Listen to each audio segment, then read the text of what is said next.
The backward loader who broke every rule at exactly 11:23 a.m. on September 19, 1944, inside a cramped steel tank somewhere near Arracourt, France, a terrified 20-year-old mechanic, made a decision that no training manual allowed, no instructor would approve, and no soldier was ever supposed to attempt, and yet in the next few minutes that single act of desperation would not only save his crew but quietly change how American tank crews fought for the rest of the war.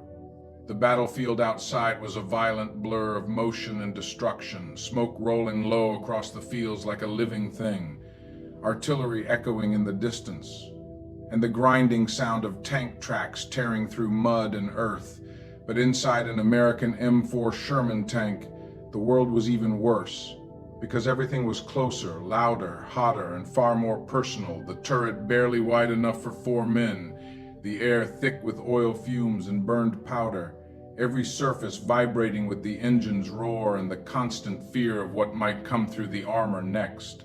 Private First Class Walter Kowalski crouched inside that turret, trying to control his breathing, trying to ignore the memory that refused to leave his mind, because just 2 days earlier he had watched the tank's loader die in front of him when a German shell ripped through the turret and turned the inside into a flash of fire and flying metal. And now Walter was standing in that same position, not because he was trained for it, not because he was ready, but because there was no one else left. He wasn't a gun crew specialist, he wasn't experienced in combat. He was a mechanic, someone who fixed engines and checked parts, someone who had only loaded a handful of shells during training exercises back in the United States, and now 3 German Panzer tanks were closing in on his position, their engines growing louder, their silhouettes emerging through smoke and dust like something unstoppable. The commander above him was shouting range and direction, his voice sharp with urgency, the gunner beside him yelling about traverse speed and alignment, the driver forcing the tank backward into a hedgerow as branches scraped violently across the armor. And in the middle of all this chaos, Walter had one responsibility that mattered more than anything else: load the gun fast enough to keep them alive.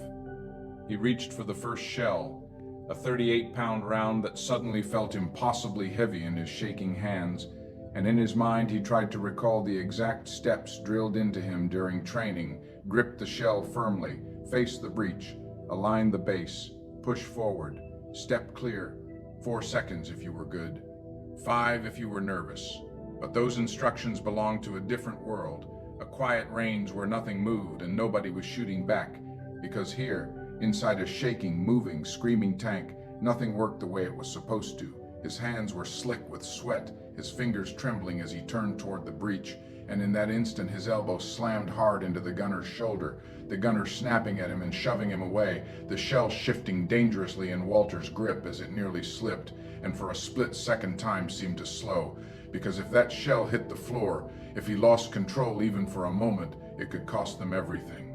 The commander shouted again, the range closing, the enemy getting closer, and Walter tried again to follow the proper method, but the turret was too cramped, every movement too restricted, his body colliding with equipment, with the gunner, with the unforgiving steel walls around him, the tank jolting as it moved, the gun shifting, nothing stable, nothing controlled, nothing like training. And in that overwhelming moment when fear, pressure, and instinct collided, something inside him changed. Instead of turning toward the breech like he had been taught, Walter turned away from it.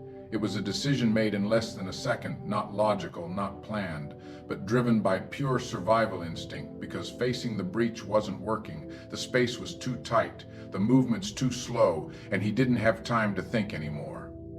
He reached behind his back without looking, his left hand searching blindly through heat and smoke until his fingers brushed against the metal edge of the breech opening, and once he felt it, he locked onto it, guiding the shell backward into place, using nothing but touch, then driving it in with a sudden burst of force.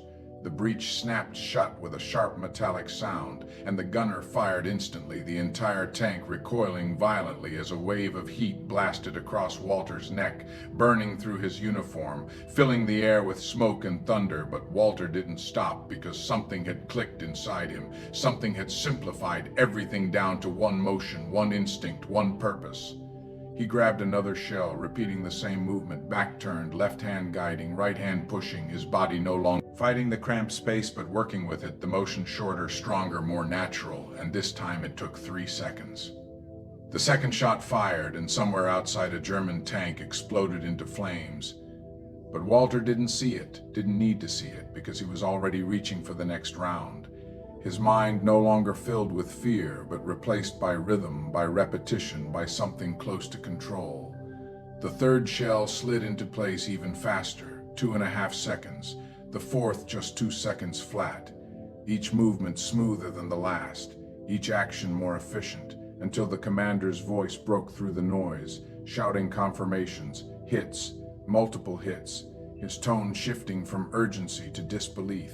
And then suddenly, almost unnaturally, everything went quiet. Walter froze, still facing away from the breech, his hands blackened with powder, his ears ringing from the concussive blasts, his chest rising and falling as reality slowly returned, the gunner staring at him in stunned silence, the commander climbing down and looking at him as if he had just witnessed something impossible. No one speaking, no one moving, because outside, in the distance, 4 German tanks were burning in the field.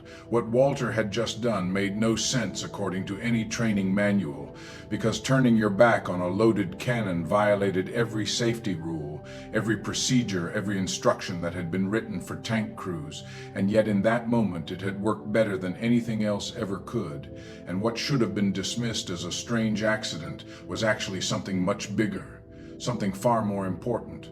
Because what Walter had discovered without realizing it was that in tank warfare, speed was survival. The M4 Sherman tank, the backbone of American armored forces, had never been designed to fight German tanks head-on. It was built for mobility, reliability, and mass production, not direct duels against heavily armored enemies. And by 1944, German tanks had become far more advanced, with thicker armor and more powerful guns that could destroy a Sherman from distances where the Sherman couldn't even respond, forcing American strategy to rely on numbers and flanking maneuvers. But in reality, that strategy came at a brutal cost. Crews began calling it the death ratio, because for every German tank destroyed, several Shermans were lost. Sometimes 4, sometimes 5, entire crews killed before they could even fire effectively. Burned out tanks lining the roads, shattered steel shells marking where men had died, and in that kind of battlefield everything came down to loader. If the loader was fast, the tank had a chance. If the loader was fast, the tank had a chance. If the loader hesitated even for a second, that chance disappeared. And while the standard loading time of 4 to 5 seconds was acceptable in training, in real combat those extra seconds were deadly, because inside a moving tank nothing stayed still. The turret shifted, the gun recoiled violently, the entire interior shaking with every movement. And left-handed loaders like Walter faced an even greater disadvantage, forced to use techniques designed for right-handed motion, making their actions slower, more awkward, and more prone to mistakes under pressure. Walter didn't understand the physics or the theory behind what he had done, but his body had solved the problem anyway, because by turning his back to the breech, he had unknowingly created a faster, more efficient method, one that used shorter movements, stronger leverage, and natural instinct instead of forced technique. And that method had just destroyed 4 enemy tanks in minutes. What Walter didn't realize yet was that this moment wasn't just about survival, it was the beginning of something that would spread from one crew to another, from one tank to an entire battalion, and eventually across an entire army. But the reason he was able to discover it at all came down to something simple and painful, because 2 days earlier his right arm had been injured, and the method he used in that moment of desperation wasn't just instinct, it was the only option he had left. The injury that forced him to break the rules 2 days before the moment that would unknowingly alter the way American tank crews fought across an entire theater of war. Walter Kowalski was not thinking about innovation, survival techniques, or rewriting battlefield doctrine. He was simply trying to endure another day in a place where survival itself felt temporary, uncertain, and brutally fragile. Because by mid-September of 1944, the fields around Arracourt, France had become something far more dangerous than a battlefield. They had become a test of endurance, where machines failed, men broke, and survival often came down to seconds measured in chaos, rather than skill measured in training. The mornings there began with fog so thick it swallowed distance, turning visibility into guesswork and making every advancing shape a potential threat. And on the morning of September 17th, that fog hung low over the ground as Walter's Sherman tank moved forward with the rest of the column, engines rumbling steadily, tracks grinding through damp earth, every crew alert but exhausted from days of constant engagement where sleep came in fragments and fear never truly left. Inside the tank, the atmosphere was tense but controlled, the kind of tension that soldiers learned to carry like a second skin, because they knew at any moment it could shatter into violence. And when it did, it would happen without warning, without mercy, and often without time to react. Walter stood in his usual position, not as a loader but as a mechanic temporarily assigned to the crew, his mind still adjusting to the reality that he was now operating in a space where every mistake could mean instant death. And though he had seen combat before, nothing had prepared him for how quickly situations could change, how 1 second you could be moving forward in formation, and the next you could be fighting for your life inside a burning vehicle. The tank moved slowly through the fog, visibility barely extending beyond a few hundred yards, when suddenly, without any warning at all, a flash of light cut through the haze, followed immediately by a deafening impact that struck the front of the Sherman with such force that it felt as if the entire vehicle had been hit by a moving train. The German shell slammed into the glacis plate at an angle, failing to penetrate but transferring all of its kinetic energy into the steel frame, and inside the turret that energy had nowhere to go except into the bodies of the men inside.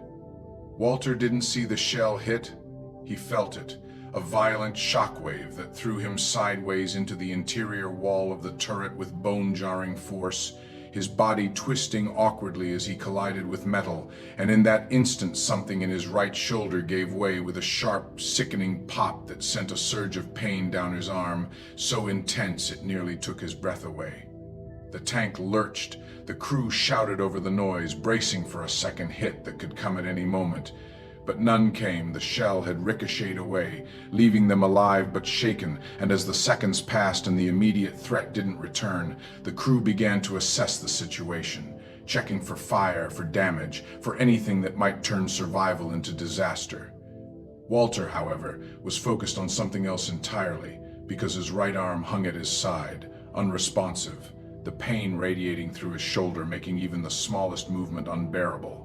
And when he tried to lift it, it refused to cooperate, sending another wave of pain through his body that made it clear something was seriously wrong. The tank eventually pulled back to a temporary safe position, a rare moment of stillness in an environment that rarely allowed it, and the battalion medic was called in to examine Walter, his movements quick and efficient, his expression calm in the way only someone accustomed to battlefield injuries could be. He confirmed what Walter already suspected. The shoulder had been dislocated during the impact, and while it wasn't a life-threatening injury, it was serious enough to render him ineffective in his current role, because a tank crew depended on every member functioning at full capacity, and a loader in particular required strength, coordination, and the ability to handle heavy ammunition quickly under pressure. The medic reset the shoulder with a sudden, forceful motion that caused Walter to grit his teeth against the pain, the joint snapping back into place with a dull internal thud. But even after it was set, the damage remained, the muscle strained, the joint weakened, the arm unreliable. The medic looked at him and gave a simple, direct assessment. He was done, at least as far as being a loader was concerned, because the standard loading procedure required both arms working together, lifting a 38-pound shell, aligning it precisely with the breech, and ramming it forward with enough force to ensure proper seating, all while maintaining balance inside a moving, shaking tank. And with one arm compromised, that process became not just difficult but dangerous. Under normal circumstances, Walter would have been reassigned, moved to a non-combat role, replaced by someone fully capable of performing the task. But these were not normal circumstances, and the 4th Armored Division was not operating under ideal conditions. Losses had been high, especially among loaders, who often occupied the most vulnerable position inside the tank, sitting closest to the ammunition storage, meaning that when a tank was hit and the ammunition ignited, they were often the first to be killed. In the past week alone, the unit had lost dozens of loaders, and replacements were not arriving fast enough to keep up with the attrition, creating a situation where commanders were forced to make difficult decisions, balancing risk against necessity. Sergeant Raymond Miller, the tank commander, understood this reality all too well, and when faced with the choice of removing Walter from the crew or keeping him despite his injury, he chose to keep him. Not because it was the safest option, but because it was the only option available. He told Walter to stay, to do what he could, and that they would figure something out when the time came, a decision made not out of confidence but out of necessity, because in war, imperfect solutions were often the only ones that existed. The next morning, September 18th, that decision would be tested under fire. The fog had returned thick and heavy, reducing visibility once again, and as the Sherman moved into position, tension filled the air. Every crew member aware that contact with enemy armor was not a matter of if, but when. And then, just as before, shapes began to emerge through the haze, dark outlines growing clearer as they advanced. 3 German Panzer IV tanks moving with purpose, their presence immediately shifting the atmosphere from tense to urgent. Commands were shouted, the gunner prepared to engage, the driver adjusted position, and Walter, despite his injury, reached for the first shell, knowing that worked the way they had before. But as soon as he attempted the standard loading motion, it became clear that things were not going to work the way they had before. His right arm failed to support the weight properly, his shoulder flaring with pain as he tried to lift and align the shell, the movement breaking down almost immediately as the round tilted awkwardly in his grip. Then less. Gunner shouted at him to hurry. The range closing rapidly, 900 yards becoming 800, then less, every second stretching under pressure. And Walter realized something critical in that moment. He couldn't do it the way he had been taught, not anymore. Not with his arm in that condition, not inside a moving tank with death approaching head-on. And he was in that moment, driven by desperation rather than logic, that he made the decision that would change everything the first time the impossible worked. And he was in that moment when the distance between survival and destruction was collapsing with every passing second, that no instructor had ever taught him, no manual had ever described. Hide into a method it could no longer perform, and instead did something that no instructor had ever taught him, no manual had ever described, and no experienced loader would have ever considered under normal circumstances, because instead of turning toward the breech and struggling with a movement that required 2 fully functional arms, he turned his back to it, but simply on finding any way that worried. 9 no longer focused on doing things the right way, but simply on finding any way that worked. The decision itself took less than a second, but everything that followed seemed to stretch in time, and necessity replaced hesitation. And without looking, without confirming visually, he reached behind his back with his left hand. And without looking, without confirming visually, he reached behind his back with his left hand, the only arm he could truly rely on now, his fingers searching through the heat and vibration of the turret until they brushed against the metal rim of the breech opening. That contact, small and almost insignificant in any other moment, became the anchor point for everything that followed. Because once his hand found the edge, his body adjusted around it, rotating slightly, bringing the shell into position not by sight but by feel, guiding it backward instead of forward, aligning it through touch instead of precision. And then, instead of pushing with extended arms as the standard method required, he drove the shell in using his entire body, his shoulder, his back, his weight all moving together in a short, forceful motion that felt completely different from anything he had practiced before. The breech mechanism caught the shell with a sharp metallic snap, slamming shut with a force that confirmed the round was properly seated, and the gunner, not waiting for confirmation, fired instantly, the cannon erupting with a deafening blast that shook the entire tank and sent a wave of heat and pressure backward into the turret. The recoil struck like a physical force, the air turning hot and violent for a split second as the smell of burning propellant filled the space. And Walter felt that heat hit his back directly, searing through his uniform. But even as his body reacted to it, he was already moving again. because something had just happened that his mind didn't fully understand yet, but his instincts recognized immediately. It had worked. The shell had gone in smoothly, faster than he expected, and more importantly, without the pain and instability that came with trying to use his injured arm. And that realization didn't come as a clear thought, but as a feeling, a sudden shift from panic to focus, from uncertainty to action. He reached for the second shell without hesitation, his movements already beginning to repeat the same pattern, back turned, left hand reaching behind to find the breech, right hand assisting only slightly. His body doing most of the work as he guided the round into place. This time the motion was quicker, smoother. The alignment coming faster because he no longer had to think about where the breech was. His hand remembered, his body adjusted automatically, and when he drove the shell in, it seated just as cleanly as before. That mattered more than anything else, the speed, because he had been counting, measuring the time between shots out of habit, and what he had seen was something unusual. Walter had been loading in approximately 3 seconds per round, sometimes even less, and that wasn't just good. It was exceptional, faster than their previous loader, faster than most loaders in the battalion, and more importantly, faster under combat conditions, where speed mattered most. Miller asked Walter how he had done it, but Walter didn't have a clear answer, because he hadn't been thinking in terms of technique or efficiency.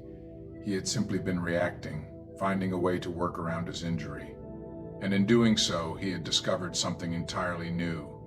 What Miller understood, however, was that results mattered more than rules, because in combat, effectiveness was the only measure that truly counted, and if something worked better, it didn't matter whether it followed the manual or whether it quietly shaped everything that followed, because instead of correcting Walter, instead of forcing him back into the standard method, Miller told him to keep doing exactly what he had just done. No changes, no adjustments, just repeat the motion that had worked just like that, without any formal approval, without any written order. The backward loading method continued, not because it was authorized, but because it was effective. And what none of them fully realized in that moment was that they had just crossed a line between following doctrine and creating it, and would not remain confined to a single tank for long. Because in war,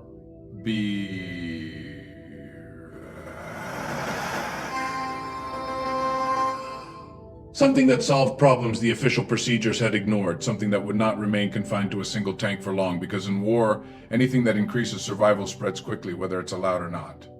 The method that was never meant to spread what began as a desperate adjustment inside a single Sherman tank did not stay contained for long, because in the environment of constant combat where survival depended on results rather than regulations, anything that worked had a way of spreading quietly at first, almost invisibly. Matutation and whispered conversations that carried more weight than any printed manual ever could. And in the days following that engagement, something subtle but significant began to change within the 4th Armored Division. It started with curiosity because other crews had noticed the difference. They had seen Walter's tank fire faster, engage more aggressively, and most importantly, survive encounters that should have ended differently. And in a battlefield where losses were high and outcomes often brutal, that kind of difference did not go unnoticed. Tank commanders talk, loaders observe, gunners compare, and within a matter of hours, questions began to circulate, not formal questions directed up the chain of command, but practical ones exchanged between soldiers who were trying to stay alive. Questions like, how are they firing that fast? What are they doing differently? And can we do it too? At first, the answers were vague, because what Walter was doing didn't have a name, didn't have a defined method. It was simply described as turning around, loading backward, doing it differently. And for many experienced loaders, the idea sounded wrong immediately, because it violated everything they had been taught, every safety rule, every drilled procedure designed to prevent accidents inside a confined space filled with explosives and moving machinery. The official manuals were clear. Loaders were supposed to face the breech at all times, maintain visual alignment, use both hands in coordination, and step clear before firing. And each of those rules existed for a reason, because improper loading could lead to misalignment, jams, or in worst cases, catastrophic failure that could kill the entire crew. So when the idea of turning your back to the breech began to circulate, it was met with skepticism, resistance, even outright dismissal by some, because on paper it sounded reckless, dangerous, and unnecessary. But war does not operate on paper, and skepticism tends to fade quickly when confronted with results, especially when those results mean the difference between life and death. Within a day, a few curious loaders decided to try the method themselves, not during training, not in controlled conditions, but in the same environment where Walter had discovered it, inside moving tanks under the pressure of potential engagement, and what they found surprised them, because while the motion felt awkward at first, unfamiliar and slightly disorienting, it also felt powerful, more compact, more efficient, reducing the amount of movement required and allowing them to use their body weight instead of relying solely on arm strength. The first attempts were not perfect. Some struggled with alignment, others hesitated because they couldn't see what they were doing, but as they repeated the motion, something began to happen that mirrored Walter's experience. Their bodies adapted. Their hands learned the position of the breech by feel rather than sight. Their movements became shorter and more controlled, and gradually, their loading times began to drop. What had initially been dismissed as an odd improvisation started to show measurable advantages: faster loading, fewer collisions inside the turret, smoother coordination with the gunner, and perhaps most importantly, better performance under stress, because the method relied less on conscious coordination and more on instinctive movement. By the end of the second day, a handful of crews within the battalion were using the backward method during engagements, not officially, not openly, but consistently enough that patterns began to emerge, and those patterns were difficult to ignore. Tanks using the method were firing more rounds per engagement, maintaining a higher rate of fire, and in several cases achieving first shots against enemy armor, which often determined the outcome of the encounter. Survival rates among those crews began to improve, not dramatically at first, but noticeably enough that commanders started paying closer attention. This was the point where the situation became more complicated, because while results were improving, the method itself was still in direct violation of established regulations, and in a military structure where discipline and adherence to procedure were critical, that created tension.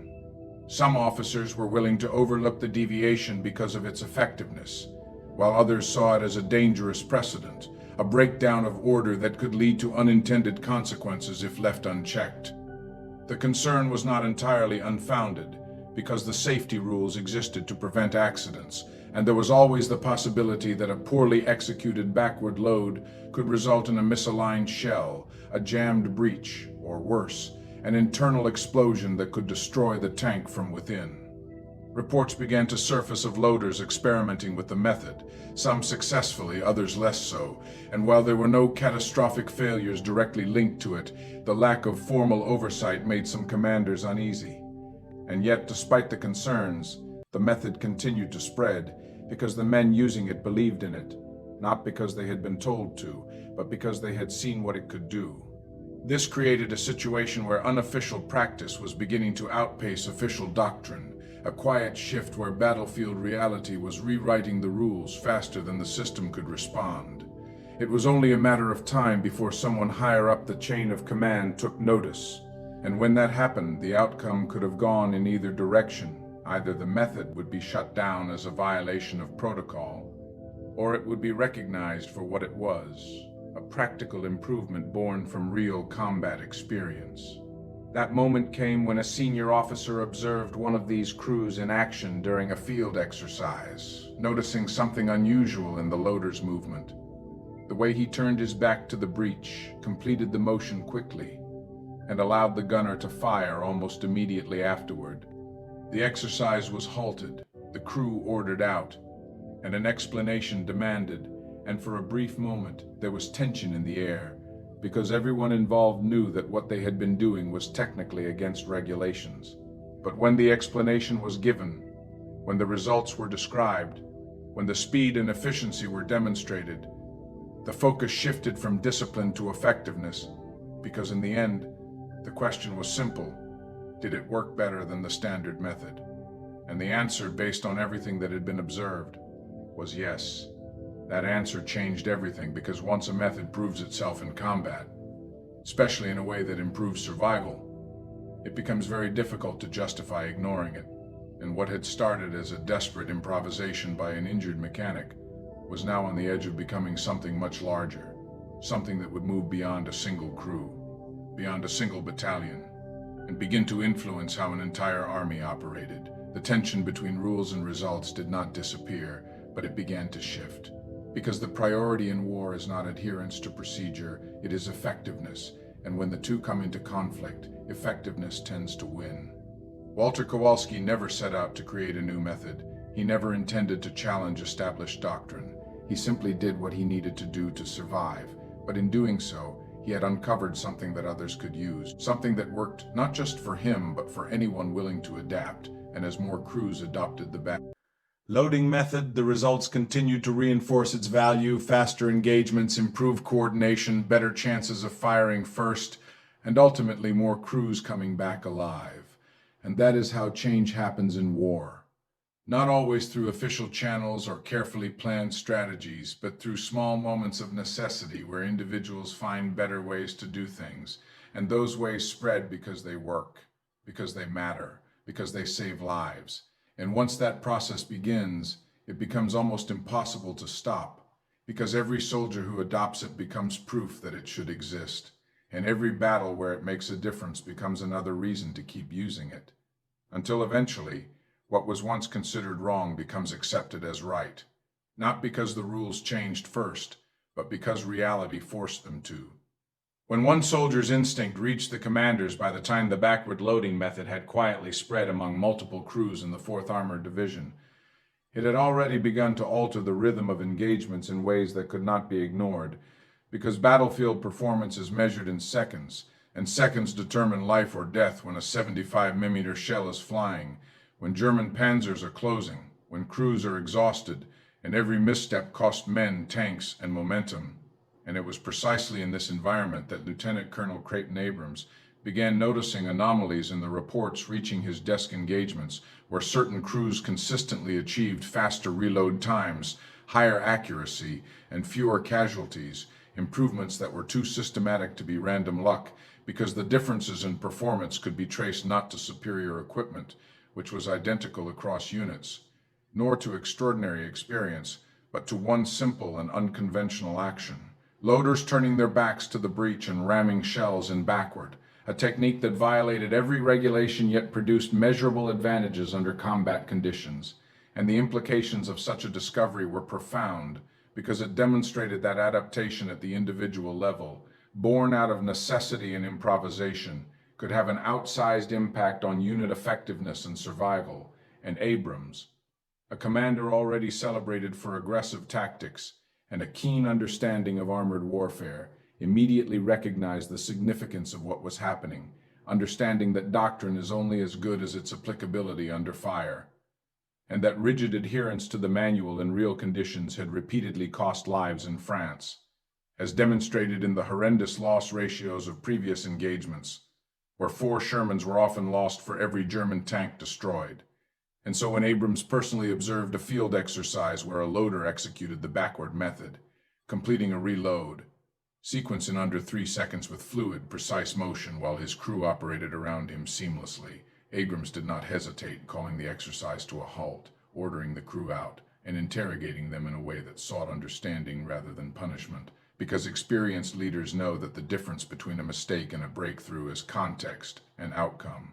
And Sergeant Miller explained Walter Kowalski's history, detailing the injury that had necessitated innovation, the accidental discovery, the desperate improvisation under fire, and the consistent verifiable results that had followed. And when Abrams asked whether the method genuinely outperformed the manual, the answer was unequivocal. It was faster, safer under stress, more reliable, and improved crew coordination in tight turrets. And that confirmation was enough for Abrams to make a decisive choice, ordering Walter to demonstrate the method repeatedly, breaking it down step by step, and then increasing speed until experienced loaders could replicate it. And within 48 hours, informal but structured training ensured that almost every loader in the 37th Tank Battalion could perform the backward motion with near identical efficiency. And when these crews returned to combat, the results were immediate and stark. Engagement times dropped, more rounds were fired per encounter, crews survived more hits, and Sherman tanks, long considered underpowered against frontal Panzer armor, suddenly had a new edge, not through technology but through human ingenuity and adaptation. And the ripple effect extended quickly beyond the battalion, as word of the technique spread quietly yet efficiently through observations, whispered instructions, and impromptu demonstrations, eventually reaching commanders across the division, some adopting it immediately, others watching cautiously. And soon the phenomenon caught the attention of the Third Army, because in a system where efficiency equates to survival, deviations from the norm that produce consistently better outcomes are not ignored for long. And when General George Patton himself observed Walter demonstration, timing reloads with his own stopwatch and witnessing multiple loaders replicate the method at 2.8 to 3 seconds, he recognized a tactical advantage too great to dismiss, giving direct orders that every tank battalion in the Third Army adopt the backward loading method immediately, overriding manuals, regulations, and any potential objections from subordinate officers, a decision that effectively institutionalized Walter Kowalski's accidental invention, transforming a single soldier's instinctive adaptation into standard procedure for thousands of armored crews, a remarkable instance where individual improvisation reshaped entire units, increasing kill ratios, improving crew survival, and influencing armored engagements across the European theater, all originating from a scared, left-handed mechanic who refused to accept that conventional methods would work for him under life-threatening circumstances. And this single moment of adaptation not only preserved Sherman crews in France, but its principles extended through subsequent conflicts, influencing training in Korea, Vietnam, and beyond, illustrating the enduring power of human ingenuity in the crucible of war and underscoring the lesson that sometimes the most important innovations arise not from generals or designers, but from ordinary soldiers confronting extraordinary situations. And as Abrams observed, understood, and acted decisively on what he had witnessed, he demonstrated how leadership, when coupled with an openness to unconventional solutions, can multiply the impact of individual courage and creativity into a force that changes the course of battles and ultimately saves lives on a massive scale. Legacy of a backward loader. By late 1944, Walter Kowalski's backward loading method had moved from whispered improvisation to official practice across the Third Army, and its impact was undeniable. Sherman crews who adopted it fired faster, hit more targets, and survived longer under German fire. Reports from October through December showed kill ratios improving dramatically, and tank losses declined as crews mastered the motion, turning a simple adaptation into a life-saving standard. Walter, despite his crucial role, received no medals. Military bureaucracy never rewarded regulation breaking, even when it saved lives, but he was promoted to corporal, and his skill became legendary among tank crews. The method spread to other armies in later wars in Korea, Vietnam, and even in early M1 Abrams training, variations of the backward technique were taught, proving that the principle of efficiency under pressure transcends time and technology. Walter returned to Detroit, lived a quiet life, and never claimed heroism, yet through him thousands of soldiers survived battles they might not have otherwise, and his accidental innovation remained a testament to how necessity, courage, and human ingenuity on the front lines can reshape the way wars are fought, proving that sometimes ordinary people make the most extraordinary contribution. The unsung hero, and his lasting impact after World War II ended in May 1945. Walter Kowalski returned to Detroit, leaving the roar of Sherman cannons behind for the quieter rhythm of the Ford River Rouge plant, where he had worked before the war. He married, raised 3 children, and lived an ordinary life, but the technique he had discovered in desperation, the backward loading method, continued to save lives long after the smoke of battle had cleared. Tank crews in Korea relied on it to load 90mm shells faster under fire. Marines in Okinawa found their reloads more efficient, and even in Vietnam, the principles were adapted for heavier guns, showing that a simple innovation born from a left-handed mechanic's injury could transcend generations, conflicts, and technology. Walter himself never claimed fame, never sought recognition, and the Army never awarded him a medal. Yet veterans who had learned the technique spoke of him in hushed reverence, passing the story from one generation to the next, ensuring that his ingenuity would live on. By the 1970s, as automatic loaders began to replace human crews, variations of his method were still taught to instill speed, precision, and muscle memory in new soldiers. When Walter passed away in 2004 at the age of 82, his obituary mentioned his service in World War II, but made no reference to the thousands of lives indirectly saved by his split-second innovation. At his funeral, veterans from across decades attended, men who had never met him in person but owed their survival to the method he invented under pressure in a French field in 1944. The backward-loading technique became part of armored warfare lore, preserved in training manuals, stories, and museum demonstrations, and it stands today as a testament to how courage, ingenuity, and thinking outside the rules born from necessity and fear can change history.